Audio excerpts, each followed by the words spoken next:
प्रश्न क्रमांक 4 सोडवा. ही एकसामायिक समीकरणे आलेखाने सोडवा. आलेखाने प्रश्न सोडवताना आपल्याला एक्स आणि वाय याच्यासाठी दोन संख्या अशा शोधल्या पाहिजेत ज्यांची बेरीज 1 होईल. तर या समीकरणासाठी हे सोपं आहे, कारण 0 आणि 1 यांची बेरीज 1 होते. किंवा एक्सची किंमत आपण 1 घेतली आणि वायची किंमत 0 घेतली तरी यांची बेरीज 1च होते. अशा आलेखाने जेव्हा आपण प्रश्न सोडवतो तेव्हा कमीत कमी 3 तरी उकल संच शोधले पाहिजेत. कारण 2 बिंदू आपण जोडताना यातील एखादा जर चुकलेला असेल तर आपली त्या समीकरणाची पूर्णपणे रेषा चुकू शकते. पण अजून एक उकल संच काढलेला असेल तर आपल्या लक्षात येतं जर आपला एखादा बिंदू चुकला असेल तर. तिसरी काढत असताना आपल्याला आता एखादी ऋण संख्या येण्याची शक्यता आहे. हे सोडवताना आपण काय करू शकतो तर एक्सची किंमत मी 2 मानून त्यामुळे येणारी किंवा संबंधित वायची जी संख्या आहे, वायची जी किंमत आहे ती आपण काढू शकतो. या समीकरणामध्ये एक्सच्या जागेवर 2 लिहूया. वायची किंमत काढण्यासाठी 2ला आपण स्थानांतरित करणार आहोत. वाय इथे एकटाच राहील. वायच्या 2च्या डावीकडे संख्येला 2च्या डावीकडे चिन्ह नाही, त्यामुळे ती धन आहे, ती मिळवलेली आहे, बेरीज केलेली आहे, त्यामुळे ती स्थानांतरित झाल्यानंतर 1 मधून वजा होईल. जेव्हा आपण एखादी संख्या त्याच्यापेक्षा लहान संख्येमधनं वजा करतो तेव्हा आपलं उत्तर ऋण येतं. 2 आणि 1ची वजाबाकी 1 येते. फक्त लहान संख्येतून आपण मोठी संख्या वजा करत असल्यामुळे आपल्याला उत्तर ऋण येईल.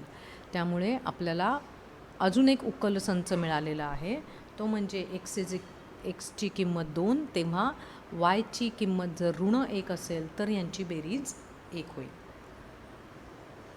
इथे 2x अधिक 3y बरोबर 0 आहे.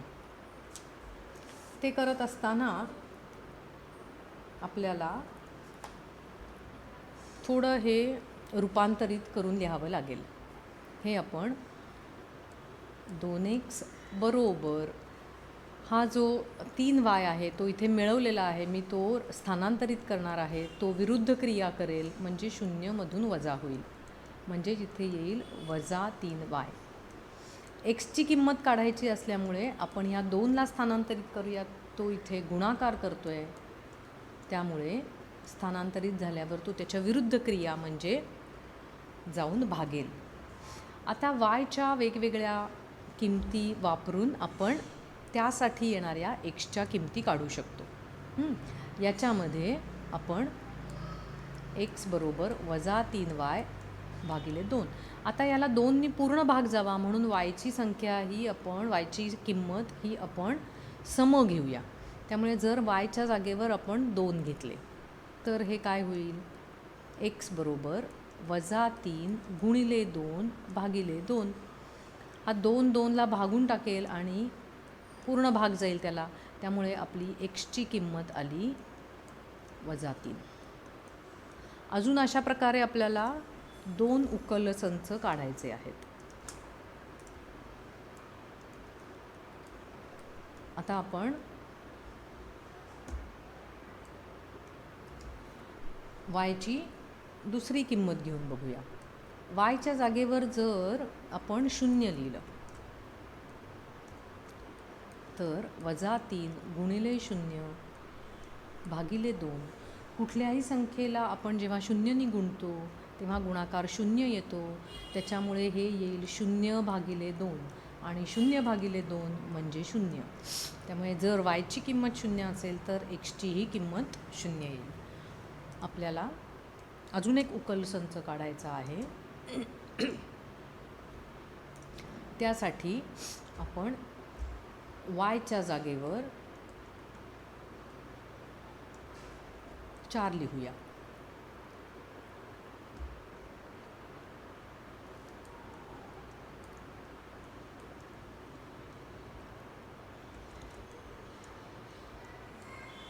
या 2नी 4ला पूर्णपणे भाग जाईल आणि आपल्याला इथे एक्सची किंमत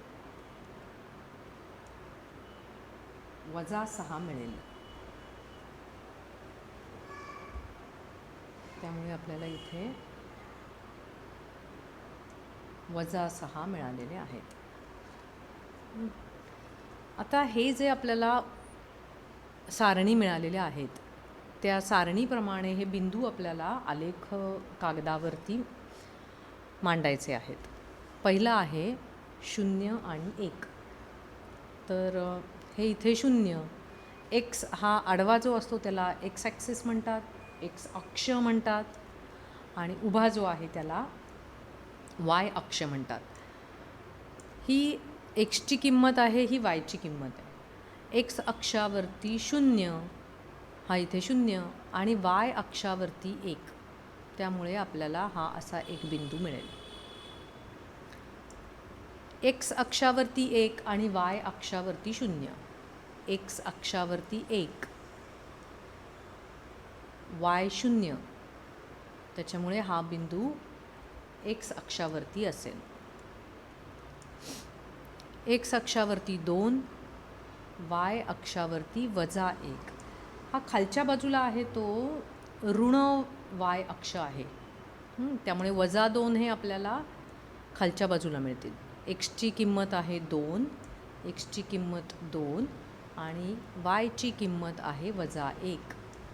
2 आणि -1 असा हा बिंदू मिळेल. आता हे जे तीनही बिंदू आहेत ते आपल्या पहिल्या समीकरणासाठी आहेत. त्यामुळे हे आलेख कागदावरती घेतल्यानंतर हे तिन्ही बिंदू जोडून घ्यावेत. त्यामुळे पहिलं समीकरण रेषा स्वरूपात आपण हे दाखवलेलं आहे. इथे आपण त्यांचे निर्देशांक लिहू शकतो.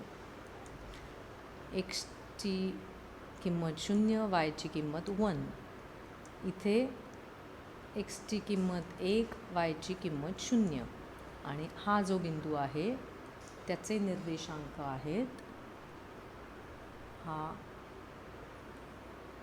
एक्स अक्ष आहे, त्याचा निर्देशांक आहे 2 आणि वायचा निर्देशांक आहे -1. आता उरलेली रेषा बिंदूंच्या स्वरूपात मांडायचा प्रयत्न करूया. एक्सची किंमत -3 आणि वायची 2. एक्सची किंमत -3, वायची धन असल्यामुळे आपल्याला वरच्या दिशेला हा बिंदू इथे मिळेल. 0 0, एक्स पण 0, वाय पण 0 हा बिंदू इथे येईल. आणि तिसरा बिंदू आहे -6 आणि 4. हा इथे -6 आहे आणि वाय किंमत 4 आहे. हे असं करू शकतो आपण. एक्स अक्षावरती -6 हे आपण ही उभी रेषा आणि वाय अक्षावरती 4 या दोघांना छेदणारी जी इथे आहे तो आपला बिंदू आहे. आता हे 3 बिंदू आपल्याला जोडायचे आहेत आणि हे 3 बिंदू जोडून आपल्याला ह्या 2 रेषा एकमेकांना कुठल्या बिंदूमध्ये छेदतात हे शोधून काढायचं आहे. या तिघांमधून तर ती रेषा गेलीच पाहिजे. आता इथे बघा, या बिंदूमध्ये आपल्या दोन्ही रेषा एकमेकांना छेदत आहेत, तर हे आपलं आलेखावरून या समीकरणांची उकल आहे किंवा उत्तर आहे. आता हा आलेख पूर्ण करण्याच्या दृष्टीने हे शेवटी इथे आपल्याला असे बाण काढायचे असतात. याचा अर्थ असा असतो की त्या रेषा आपण वाढवल्या तर अजून वाढू शकतात. या बिंदूंचे निर्देशांक लिहूया. -6 हा एक्स अक्षावरचा निर्देशांक आहे, वाय अक्षावरचा निर्देशांक 4 आहे. हा इथे -3 आणि 2. इथे आहे तो 0 आहे, 0 0. आणि हा जो आहे तो आपल्याला आपलं उकल मिळालेली आहे आणि ती उकल आहे त्याची एक्स किंमत आहे 3 आणि y किंमत आहे -2. त्यामुळे इथे उत्तर लिहिताना आपल्याला समीकरणांची उकल इथे लिहिते मी.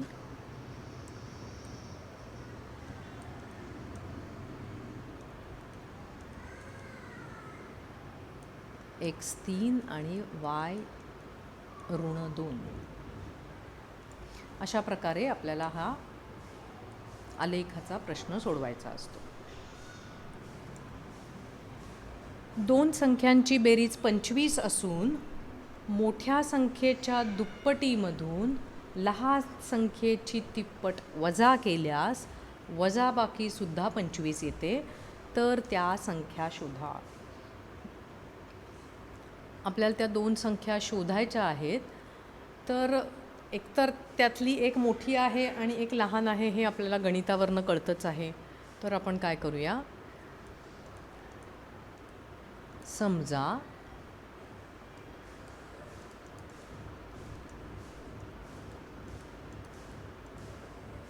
मोठी संख्या x व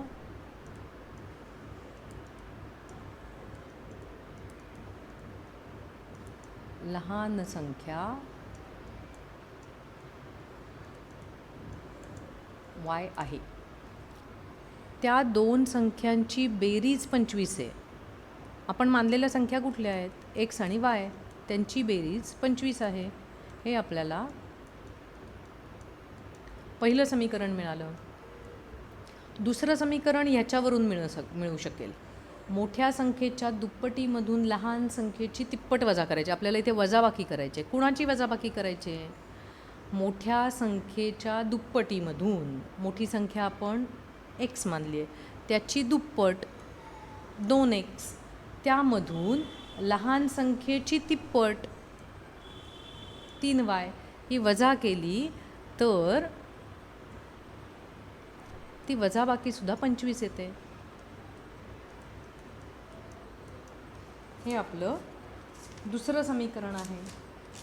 आता आपण हा जो प्रश्न आहे तो निश्चयक पद्धतीने सोडवायचा प्रयत्न करूया, किंवा त्याला क्रॅमर पद्धत असंही म्हणतात.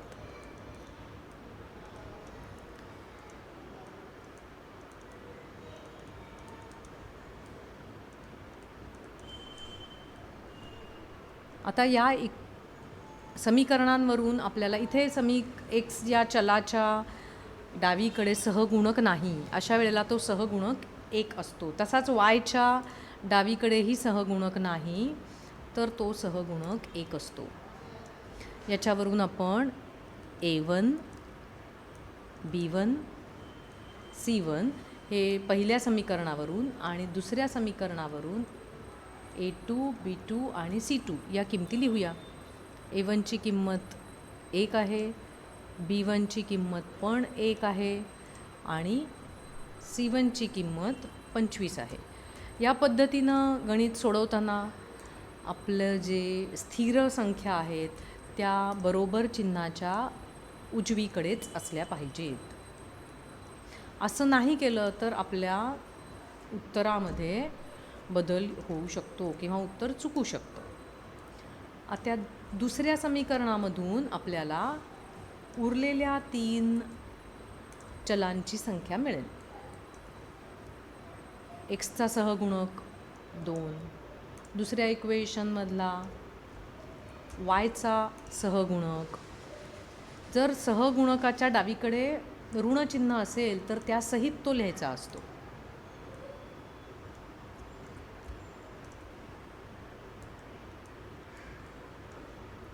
आता आपल्याला माहिती आहे त्याच्याप्रमाणे आपल्याला 3 निश्चयकांच्या किमती काढायच्या आहेत. त्यातला पहिला निश्चयक आहे D, ज्याच्यामध्ये आपण a1, a2, b1, b2 या व्हॅल्यूज लिहितो.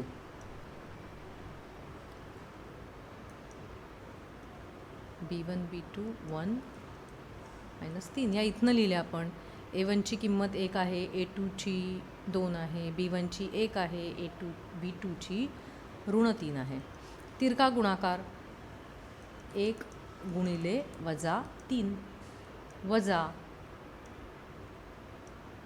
दुसरा तिरका गुणाकार 2 गुणिले 1. आता या संख्यांच्यामध्ये चिन्ह नाही लिहिलेलं म्हणजे तो गुणाकार असतो.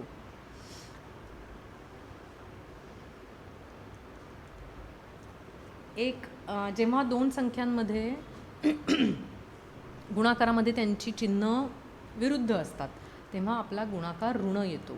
3 गुणिले 1 3 आणि एक संख्या ऋण असल्यामुळे आपलं उत्तर ऋण येईल. हे मधलं वजा चिन्ह, हे दोन्ही संख्या धन असल्यामुळे त्यांचा गुणाकार धन येईल. आता ही चिन्ह समान असल्यामुळे आपण त्यांची बेरीज करायची आणि आपल्याला डीची व्हॅल्यू मिळेल ऋण 5. दोघांची चिन्ह समान आहेत त्यामुळे त्यांची बेरीज करायची. 3 अधिक 2 झाले 5, पण दोघंही ऋण असल्यामुळे उत्तरसुद्धा ऋण येईल. आता आपल्याला dx काढायचा आहे. dx म्हणजे जिथे आपण xचे सहगुणकांच्या ऐवजी स्थिर संख्या लिहिणार आणि इथे yचे सहगुणक लिहिणार. जर आपल्याला हे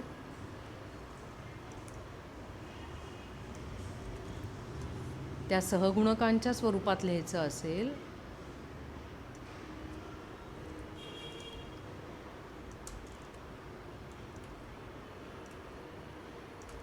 तर इथे असतो C1 C2 B1 B2. हा गुणाकार 25 त्रिक 75 आणि एक संख्या ऋण असल्यामुळे हा ऋण 75 वजा या दोन संख्यांचा गुणाकार दोन्हीही धन असल्यामुळे त्यांचा गुणाकार धन येईल आणि हे वजाबाकी असल्यामुळे मधलं चिन्ह वजा आहे. मगाशी म्हटलं त्याचप्रमाणे चिन्ह समान असल्यामुळे संख्यांची बेरीज होईल. बेरीज झाली 100 आणि दोघंही ऋण असल्यामुळे उत्तरही ऋण येईल. आता आपल्याला अजून एक निश्चयक काढायचा आहे, तो आहे dy. dyमध्ये yचे सहगुणक नाहीत, त्यांच्या जागेवर स्थिर संख्या लिहायच्या आहेत. A11 A22 C1 दोघंही 25 आहेत. यांचा तिरका गुणाकार दोन्ही धन असल्यामुळे धन वजा यांचा तिरका गुणाकार हे पण दोघंही धन असल्यामुळे तो धन आहे. जसं आपण मागे म्हटलं आहे, लहान संख्येतून आपण जेव्हा मोठी संख्या वजा करतो तेव्हा आपलं उत्तर हे ऋण उत्तर येतं.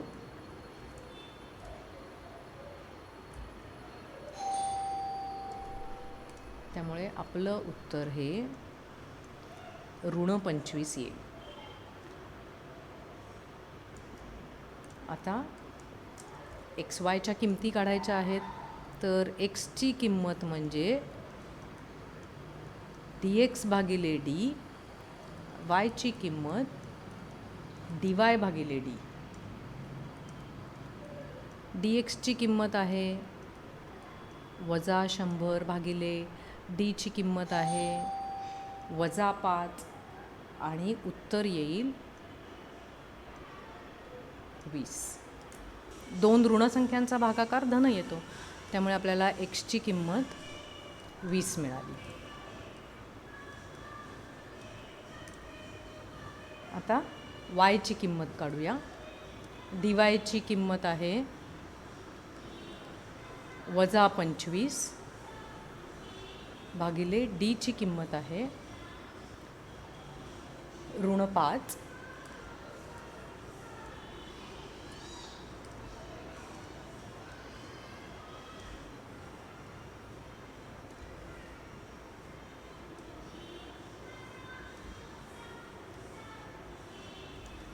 दोन ऋणसंख्यांचा भागाकार धन असतो त्यामुळे वायची किंमत 5 आली. त्यामुळे आपण जे मानलेलं आहे त्या संख्या शोधा. तर त्या संख्या आहेत 20 आणि 5.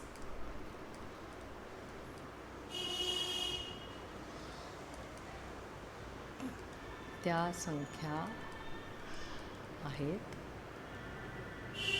20 व 5.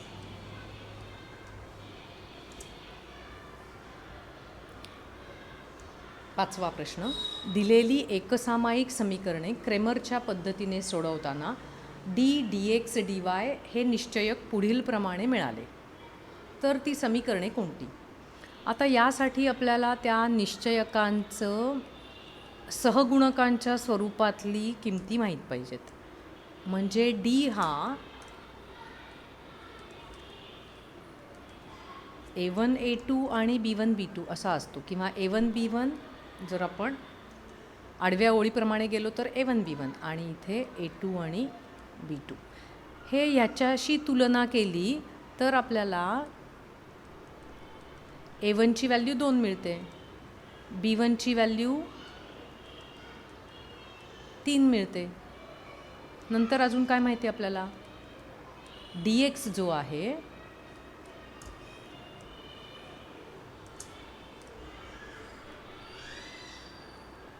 ती एक्सचे सहगुणक नसतात, त्यांच्या जागेवर c1 c2 असतात आणि इथे b1 b2.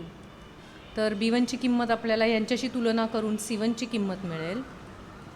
c1ची व्हॅल्यू आहे 4. तर ही व्हॅल्यू a1, ही व्हॅल्यू b1, ही व्हॅल्यू c1. त्यावरूनच खालनं आपल्याला a2 b2